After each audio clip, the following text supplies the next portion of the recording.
नमस्कार, मैं हूं प्रीति रघुनंदन। समंदर का मतलब केवल खारे पानी का विशाल भंडार नहीं होता। समंदर पृथ्वी के 70% हिस्से में फैले उस रहस्य लोक का नाम है जहां इंसान क्या, हजारों टन वजन वाले फौलादी जहाज भी कागज की कश्ती में बदल जाते हैं। समंदर की गहराइयों में गुम होने के बाद कोई दोबारा धरती पर नहीं लौटता। ना ही कभी इस सवाल का जवाब मिलता है कि आखिर हुआ क्या था। 111 साल पहले समंदर में समाये एक जहाज का अवशेष देखने गए 5 अरबपतियों के साथ यही हुआ।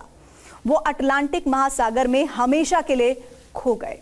इस हादसे के बाद ब्रिटेन की एक महिला की चेतावनी याद आई, जिन्होंने 36 साल पहले कहा था कि अटलांटिक महासागर के जिस हिस्से में 1500 लोगों की अदृश्य कब्र है, वहां से दूर रहो।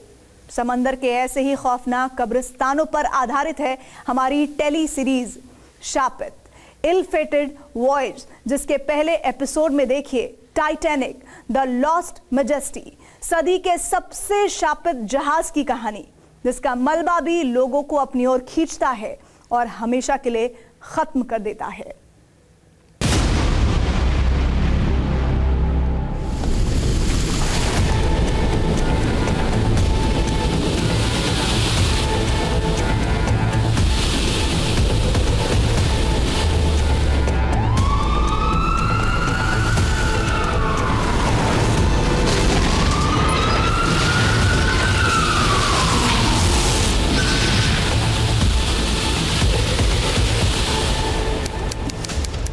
एक सितंबर 1985, न्यू फाउंडलैंड कनाडा से 690 किलोमीटर दूर, नॉर्थ अटलांटिक महासागर।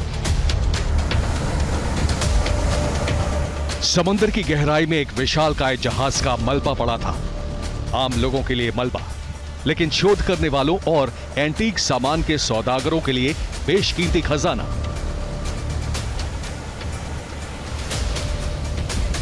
यह मलबा उस जहाज का था जो 73 साल पहले अपने पहले ही सफर में समंदर में डूब गया था।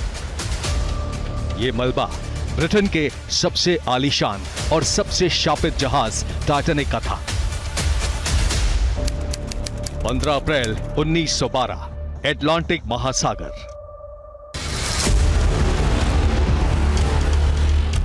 रॉयल मेल शिप टाइटैनिक अपने पहले सफर पर 7 दिन बाद अटलांटिक महासागर में था। उसकी मंजिल थी न्यूयॉर्क शहर। जहाज पर 1300 से ज्यादा यात्री और 975 क्रू मेंबर्स इस लग्जरी शिप में यात्रा का पूरा आनंद उठा रहे थे। तभी जहाज को जोर का झटका लगा। जब तक कोई समझ पाता, तब तक जहाज का निचला हिस्सा टूट चुका था। लगभग 125 मीटर लंबे हिमखंड से टकराने के बाद टाइटैनिक समंदर में समाने लगा। एड़ी चोटी का जोर लगाकर भी लगभग 1500 लोगों को टाइटैनिक के साथ डूबने से नहीं बचाया जा सका। उनमें कौन दम घुटने से मरा, कौन फेफड़ों में पानी भरने से, और किसने टक्कर के बाद जहाज के टुकड़ों में पिसकर जान गंवाई, इसका भी किसी के पास कोई हिसाब नहीं था।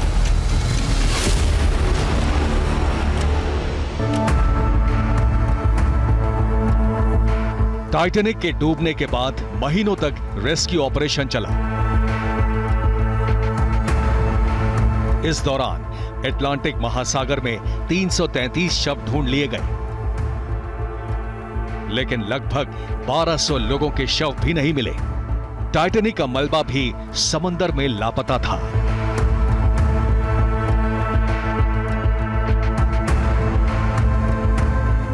हादसे के 73 साल बाद जब टाइटैनिक का मलबा दुनिया के सामने आया, तो उस पर दावा जताने वालों की लाइन लग गई। हर दावेदार टाइटैनिक को अपनी जायदाद बताने लगा।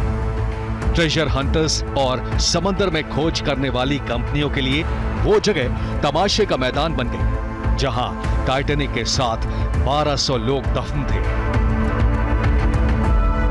टाइटैनिक के मलबे को लेकर जो मारामारी चल रही थी, उसे देखकर ब्रिटेन की ईवा हार्ट ने सबको आगाह किया। ईवा हार्ट उन खुशनसीबों में थीं जो टाइटैनिक हादसे में जिंदा बच गई थीं। ईवा ने टाइटैनिक के मलबे से यादगार चीजें निकालने वालों को समझाया। अटलांटिक महासागर में जिस जगह टाइटैनिक का मलबा है, उसी जगह हमारे अपनों की कब्र भी है। वहाँ से सामान निकालकर बेचना बहुत गलत है। कुछ पैसों की खातिर जो लोग ऐसा कर रहे हैं, वो वहशी शिकारी या गिद्ध जैसे ही हैं। समंदर के इस कब्रिस्तान को वीरान छोड़ देना ही बेहतर है। लेकिन ईवा की बात किसी ने नहीं सुनी। टाइटैनिक के मलबे के साथ दफन लोगों का जो कुछ भी सामान बच गया था, उसे गोताखोरों और छोटी पनडुब्बियों के जरिए बाहर निकाल लिया गया। और जब कुछ नहीं बचा तो शुरू हो गया टाइटैनिक दर्शन का एडवेंचर टूरिज्म, जिसका ठेका और कॉपीराइट ओशन गेट नाम की कंपनी के पास है।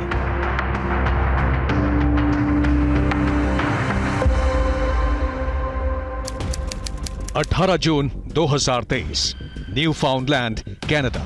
समय सुबह 9 बजे। ओशन गेट की टाइटन सबमर्सिबल यानी छोटी पनडुब्बी को पोलर प्रिंस नाम के जहाज पर लादकर टाइटैनिक के मलबे वाली जगह ले जाया गया, जहां से ओशन गेट की पनडुब्बी टाइटन का सफर शुरू हुआ। टाइटन में कुल 5 लोग सवार थे। पाकिस्तान के अरबपति शहजादा दाऊद, उनका 19 साल का बेटा सुलेमान और ब्रिटेन के अरबपति हैमिश हार्डिंग। ये 3 लोग टाइटैनिक का मलबा देखने का रोमांच महसूस करने निकले थे। इस एडवेंचर पर इन तीनों को ले जाने की जिम्मेदारी पनडुब्बी टाइटन के पायलट पॉल हेनरी नार्जियोलेट और ओशन गेट के फाउंडर स्टॉकटन रश ने संभाली।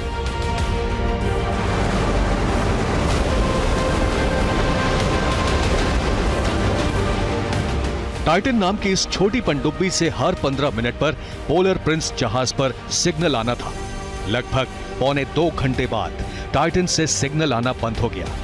पोलर प्रिंस के क्रू ने कुछ देर सिग्नल का इंतजार किया, लेकिन जब 7 घंटे बाद भी ना तो सिग्नल आया और ना ही टाइटैनिक दर्शन पर निकली टाइटन की वापसी हुई, तो अमेरिकी कोस्ट गार्ड को सूचना दी गई कि टाइटन के साथ कुछ अनहोनी हो गई है। 19 जून 2023, US coast guard base, Boston. Titanic देखने निकली टाइटन के लापता होने की खबर मिलते ही अमेरिका ने अपनी कोस्ट गार्ड की टीम को राहत और बचाव अभियान के लिए रवाना कर दिया। कनाडा कोस्ट गार्ड की टीम भी इस मिशन में जुट गई, लेकिन करीब 13,000 फीट गहराई में लापता टाइटन का कोई सुराग नहीं मिला। टाइटन में सवार पाकिस्तान और ब्रिटेन के अरबपतियों को बचाने के लिए वक्त बहुत कम था। टाइटन पनडुब्बी में 5 लोगों के लिए ना तो ठीक से पैर फैलाने की जगह थी और ना ही राशन पानी। इससे भी बड़ी मुश्किल कि पनडुब्बी के अंदर ऑक्सीजन की सप्लाई सिर्फ 96 घंटे ही संभव थी। लिहाजा टाइटन की तलाश में अमेरिका, कनाडा और फ्रांस ने अपने टोही विमान और नौसेना के सर्विलांस शिप को भी अटलांटिक में उतार दिया। –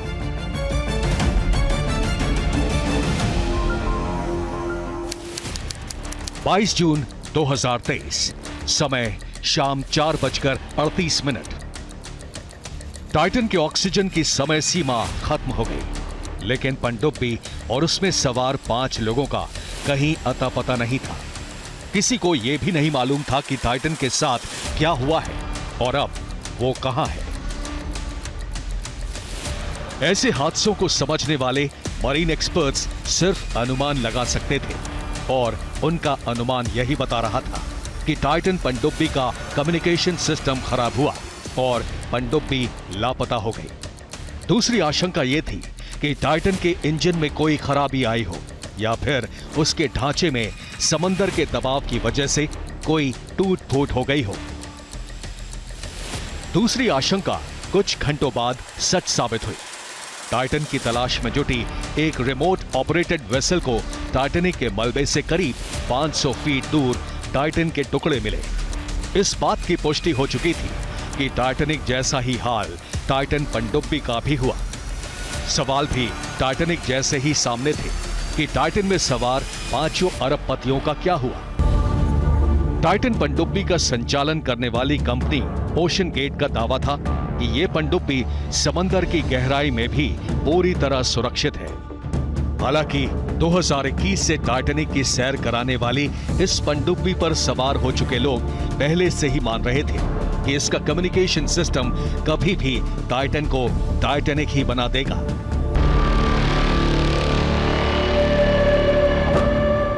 समंदर का सफर अंतरिक्ष जितना ही खतरनाक होता है। भारी भरकम शिप बनाकर समंदर की लहरों को हराने की कोशिश हजारों साल से जारी है, लेकिन सच्चाई यही है कि टाइटैनिक जैसा आधुनिक जहाज भी समंदर से हार गया। आपको ये जानकर हैरानी होगी कि आज भी औसतन हर हफ्ते एक जहाज समंदर में डूब रहा है।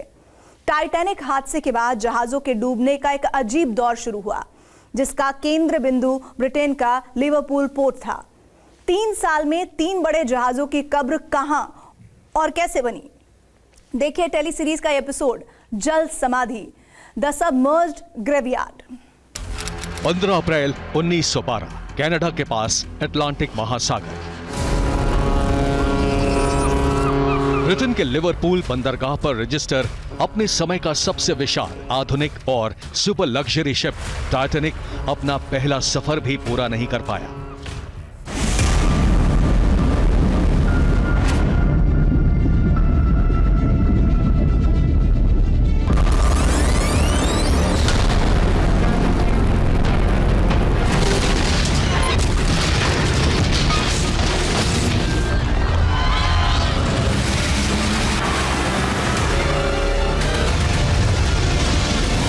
शिपिंग इंडस्ट्री में टाइटैनिक हादसे को सदी की सबसे बड़ी त्रासदी माना गया, लेकिन लिवरपूल बंदरगाह पर एक बड़ा अभिशाप अभी बाकी था।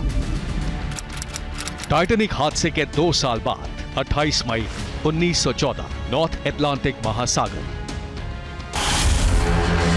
कैनेडियन पैसिफिक रेलवे का जहाज एम्प्रेस ऑफ आयरलैंड लिवरपूल से क्यूबेक के सफर पर रवाना हुआ। कनाडा पर उस वक्त ब्रिटेन का राज था, इसलिए एम्प्रेस ऑफ आयरलैंड का रजिस्ट्रेशन भी लिवरपूल पोर्ट पर ही हुआ।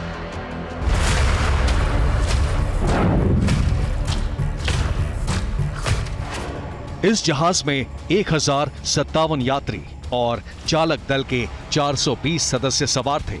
कुछ काम पर जा रहे थे तो कुछ छुट्टियां बिताने। टाइटैनिक हादसे से सबक मिल चुका था, लिहाजा 1906 में बने इस जहाज को नए सिरे से दुरुस्त किया गया था।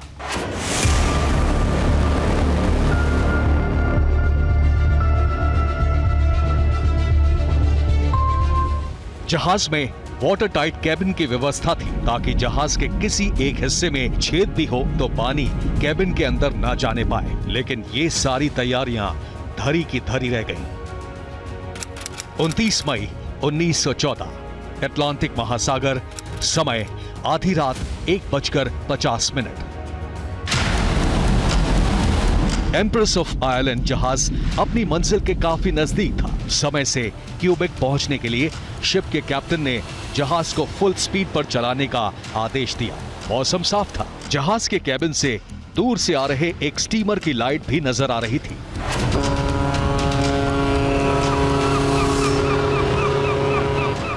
अचानक घना कोहरा छाने लगा। जहाज पर सवार ज्यादातर यात्री गहरी नींद में थे। उनकी नींद एक जोरदार झटके से खुली।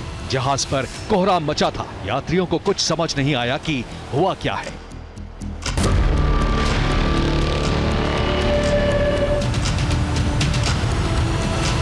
क्रू मेंबर्स ने बदहवास यात्रियों को लाइफ बोट के सहारे जान बचाने को कहा। इसी बदहवासी में लोगों को पता चला कि एम्प्रेस ऑफ आयरलैंड से स्वीडन का एक छोटा सा जहाज स्टार स्टैंड टकरा गया है।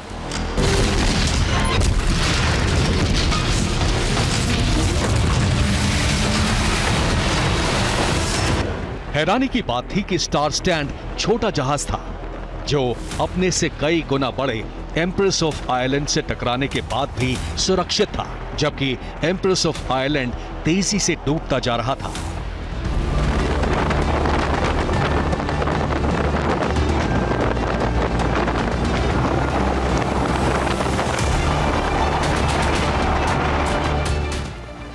मुश्किल से 10 मिनट बाद ये जहाज पलटकर समंदर में समा चुका था। अटलांटिक महासागर के बर्फीले पानी में गिरे ज्यादातर यात्री ठंड से मर गए। लाख कोशिश करने के बावजूद जहाज पर सवार 1077 में से सिर्फ 465 यात्रियों की जान ही बचाई जा सकी। बाकी 1012 लोगों की जहाज के साथ ही जल समाधि हो गई। टाइटैनिक हादसे के लिए टूटे हुए हिमखंड को जिम्मेदार माना गया और एम्प्रेस ऑफ आयरलैंड हादसे की जांच के बाद कहा गया कि खराब मौसम में एक छोटी सी मानवीय चूक ने इतनी बड़ी तबाही मचाई। लेकिन लिवरपूल पोर्ट से जुड़े जहाजों की बदकिस्मती एम्प्रेस ऑफ आयरलैंड पर खत्म नहीं हुई। 7 मई 1915 आयरलैंड से 20 किलोमीटर दूर नॉर्थ अटलांटिक महासागर। पहला विश्व युद्ध शुरू हो चुका था। जर्मनी के ब्रिटेन के साथ आर पार की जंग जारी थी। उन्हीं जंगी बादलों के साए में ब्रिटेन का एक बड़ा यात्री जहाज लुसितानिया न्यूयॉर्क से ब्रिटेन आ रहा था। लुसितानिया में 1959 लोग सवार थे। जहाज लंदन के लिवरपूल पोर्ट पहुंचने ही वाला था कि उसका सामना जर्मन नौसेना के U-20 अटैक बोट के काफिले से हुआ। लुसितानिया सामान्य यात्री जहाज था। उसके कप्तान को रत्ती भर शक नहीं था कि जर्मन नौसेना उसके शिप पर हमला कर सकती है।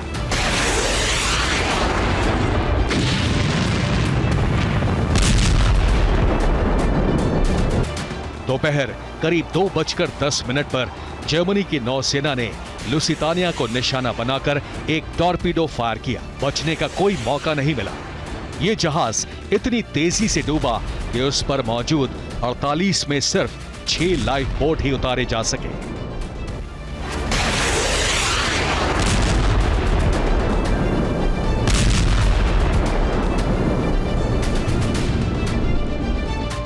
महज 18 मिनट में लुसितानिया अटलांटिक महासागर की अटल गहराइयों में समा गया। इसके साथ ही जहाज पर सवार 1198 लोगों की जल समाधि हो चुकी थी।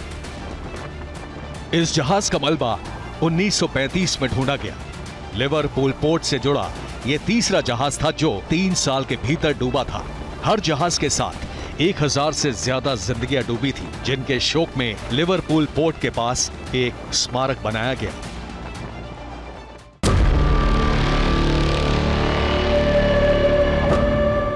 टाइटैनिक से लेकर लुसितानिया तक हर जहाज के डूबने की वजह अलग थी। कोई प्राकृतिक आपदा से डूबा तो कोई मौसम का अंदाजा लगाने में चूका। और लुसितानिया तो पहले विश्व युद्ध में जर्मन फौज ने उसे शिकारी बना लिया। ऐसी हर घटना के बाद दावा किया गया कि अब जो नए जहाज बनाए जा रहे हैं उनके साथ ऐसी कोई अनहोनी नहीं होगी। लेकिन इससे समंदर का श्राप खत्म नहीं हुआ। दूसरे विश्व युद्ध में जर्मनी के सबसे ताकतवर युद्धपोत का पहला सफर उसकी अंतिम यात्रा में कैसे बदला, देखिए हमारा ये episode Bismarck the red सॉवरीन।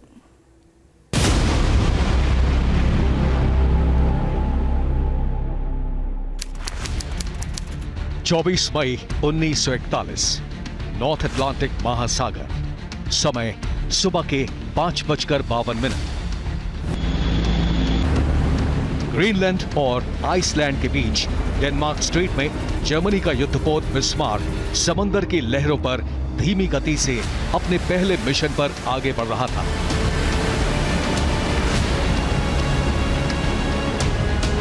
British battle cruiser HMS hood में मौजूद क्रू की नजर उस विशालकाय पोत पर पड़ी। कोहरे की वजह से एक नजर में उसकी पहचान में थोड़ी मुश्किल जरूर हुई, लेकिन जल्द ये तय हो गया कि वो बिस्मार्क ही था। HMS हुड ने बिस्मार्क पर पहला फायर किया। बिस्मार्क की 155 mm तोप का मुंह फौरन हुड की तरफ मोड़ दिया गया।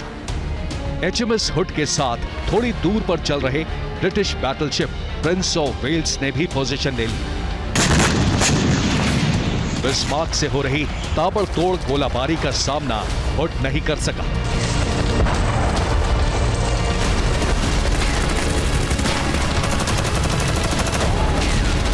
केवल 8 मिनट ही हुए थे कि एक जोरदार धमाका हुआ और HMS हुड तबाह हो गया।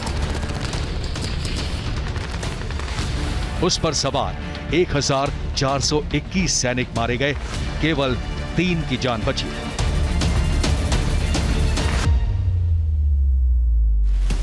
बिस्मार्क के तेवर देख HMS प्रिंस ऑफ वेल्स ने वहां से भागने में ही भलाई समझी।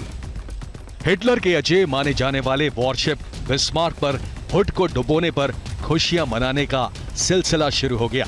दूसरे विश्व युद्ध में जर्मनी के लिए यह बड़ी कामयाबी थी। हालांकि ये खुशी कुछ ही पल की थी।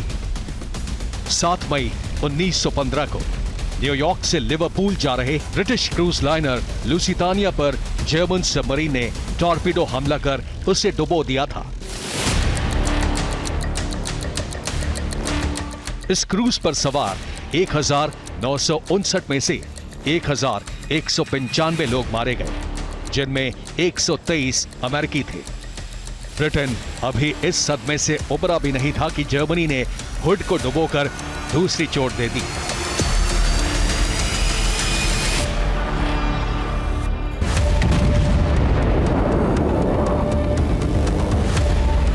ब्रिटेन में इतने सैनिकों के मारे जाने का दुख था तो गुस्सा भी था। जर्मनी से फौरन बदला लेना और बिस्मार्क को डुबोना ब्रिटिश रॉयल नेवी का मकसद था। प्रधानमंत्री विंस्टन चर्चिल तो इतने गुस्से में थे कि अपने कमांडरों को साफ आदेश दे दिया, I don't care how you do it, you must sink the Bismarck. Bismarck भले ही HMS हुड को तबाह करने में कामयाब हुआ, लेकिन हुड के एक गोले ने उसके फ्यूल टैंक को नुकसान पहुंचाया था। रिपेयर और बचाव के लिए बिस्मार्क ने जर्मनी के कब्जे वाले फ्रांस के ब्रेस्ट पोर्ट की ओर रुख किया। चर्चिल के आदेश पर ब्रिटेन के 16 युद्धपोतों ने बिस्मार्क का पीछा शुरू किया। इनमें HMS रॉटने और HMS किंग जॉर्ज 5 और एयरक्राफ्ट कैरियर आर्क रॉयल भी थे।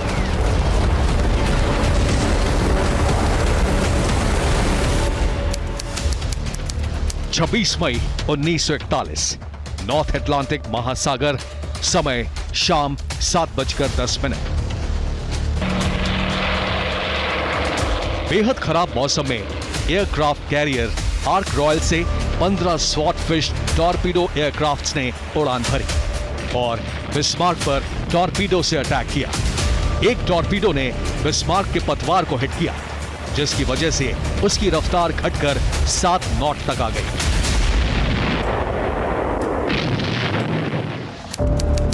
27 मई 1941 नॉर्थ अटलांटिक महासागर, समय सुबह के 8:45। धीमी गति से चल रहे बिस्मार्क को जल्द ही ब्रिटिश नेवी के वॉरशिप्स ने घेर लिया। पहले से चोट खाए बिस्मार्क पर HMS रॉटने और HMS किंग जॉर्ज 5 ने दो तरफ से हमला बोला। बिस्मार्क की तोपों ने भी गोले दागने शुरू किए। एक गोला HMS रॉटने के पास गिरा, लेकिन ब्रिटेन के दोनों शिप को कोई नुकसान नहीं हुआ। ब्रिटिश वॉरशिप्स का अटैक जारी रहा। 9:31 तक बिस्मार्क ने जवाबी फायर बंद कर दिया। 10:15 बजे तक बिस्मार्क आग के गोले में तब्दील हो चुका था। कुछ ही देर में जर्मनी के गौरव बिस्मार्क ने जल्द समाधि ले ली। जर्मन चांसलर बिस्मार्क के नाम वाले 823 फीट लंबे इस जर्मन युद्धपोत के मलबे को ढूंढना काफी मुश्किल काम था। अटलांटिक महासागर का ऊबड़ खाबड़ तल, गहराई में होने वाली हलचल, पानी का दबाव और अटलांटिक महासागर के विस्तार के कारण इसकी सटीक लोकेशन ट्रेस कर पाना आसान नहीं था। 1989 में अमेरिकी समुद्र विज्ञानी रॉबर्ट बैलर्ड ने 15,000 फीट की गहराई में पड़े बिस्मार्क को आखिरकार ढूंढ निकाला।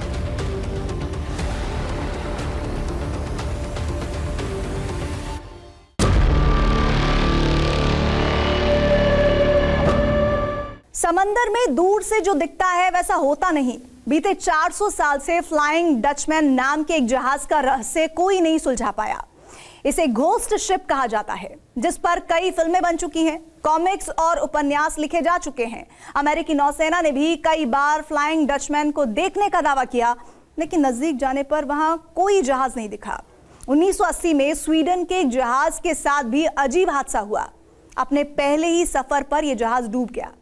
पहले तो इसे हादसा माना गया, लेकिन बाद में कौन सा सच सामने आया, देखिए टेली सीरीज का ये एपिसोड ज़ेनोबिया नेविगेशनल नाइटमेयर।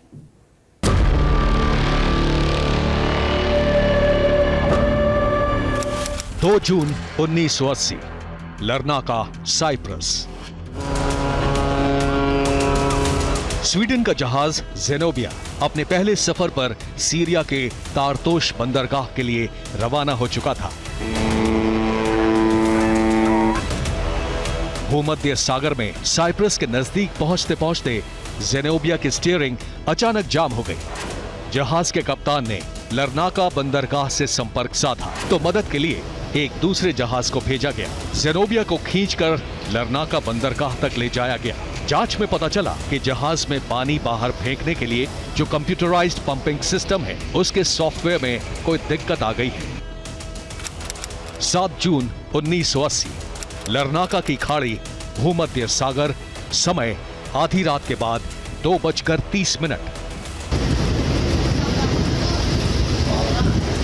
बंदरगाह पर ज़ेनोबिया के पंपिंग सिस्टम की जो खामी ठीक की गई थी वो दोबारा पैदा हो गई। इस बार जहाज के कप्तान और टेक्नीशियंस को कोई मौका नहीं मिला।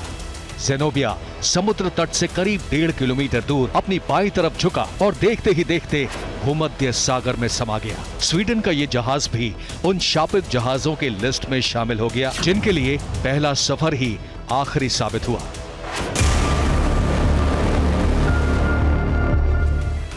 इस हादसे में किसी की जान नहीं गई। जिस जगह ज़ेनोबिया डूबा वहां समंदर की गहराई मुश्किल से 42 मीटर थी। जहाज पर 104 ट्रैक्टर लदे थे जिनकी डिलीवरी ग्रीस और सीरिया में होनी थी। वो ट्रैक्टर कहां गए किसी को कभी पता नहीं चला। लोगों ने इसे दुर्भाग्यपूर्ण हादसा माना। कुछ दिन बाद दुनिया ने इसे पूरी तरह से भुला दिया, लेकिन तभी इस कहानी में एक सनसनीखेज मोड़ आया। 14 जुलाई 2019, समंदर की गहराई में पड़े ज़ेनोबिया के मलबे को देखने दुनिया भर के गोताखोर 1980 के दशक से ही आते रहे हैं। इस हादसे के बाद से ही एक कॉन्स्पिरेसी थ्योरी भी समय समय पर उछलती रही कि कहीं ज़ेनोबिया किसी साजिश का शिकार तो नहीं हो गया। इसी साजिश की पड़ताल करने के लिए एक्सपर्ट्स की एक टीम समंदर में उतरी। जहाज के स्वीडन से रवाना होने और साइप्रस के नजदीक डूबने तक जो कुछ हुआ उसकी छानबीन के बाद एक सनसनीखेज खुलासा हुआ।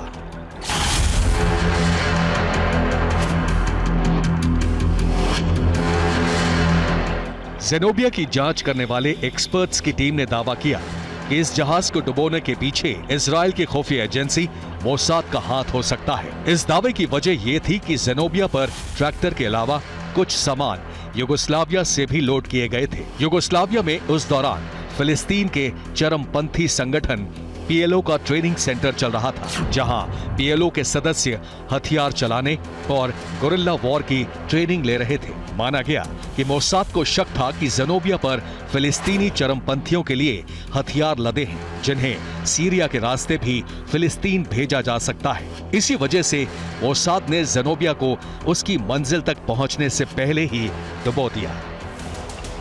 ज़ेनोबिया के डूबने की जो कहानी एक्सपर्ट ने बताई उसका कोई ठोस सबूत कभी सामने नहीं आया। ये संभव ही नहीं था, क्योंकि समंदर के सीने में कोई राज जब एक बार दफन हो जाता है तो वो कभी बाहर नहीं आता। धीरे धीरे लोग इस कहानी को भी भूल गए, लेकिन ज़ेनोबिया को नहीं भूले। उसका मलबा गोताखोरी के शौकीनों के लिए एडवेंचर का सामान बन गया। समंदर की सतह से 25-30 मीटर गहराई में पड़ा मलबा आज दुनिया के सबसे बेहतरीन सी डाइविंग स्पॉट में शुमार है।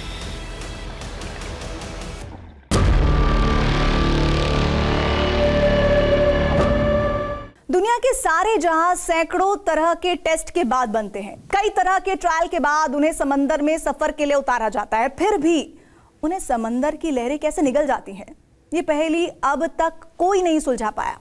हैरानी तब और बढ़ जाती है जब कोई भारी भरकम जहाज अपना पहला ही सफर पूरा नहीं कर पाए। बीते 40 साल में 2 जहाज अपने पहले ही सफर में अनहोनी के शिकार हुए, जिनका मलबा ही मुसीबत बन गया। क्या थी वो घटना, देखिए रंगा, द इनॉग्रल ट्रेजेडी।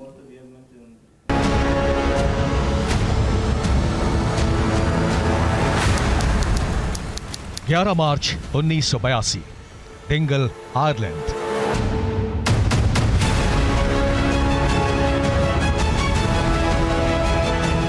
स्पेन की एक कंपनी का जहाज एमवी रंगा आइसलैंड की राजधानी रेक्याविक के सफर पर था। 1586 टन वजनी इस जहाज पर सामान लदा था। स्पेन के वीगो शहर से रवाना हुआ रंगा अभी आयरलैंड की सीमा में ही था कि अचानक समंदर की लहरों में हलचल तेज हो गई। आसपास कोई बंदरगाह नहीं था। नॉर्थ अटलांटिक महासागर के किनारे ऊंची और सपाट चट्टानों की दीवार थी। जहाज रंगा के कप्तान ने समुद्री तूफान की आहट भांप ली थी।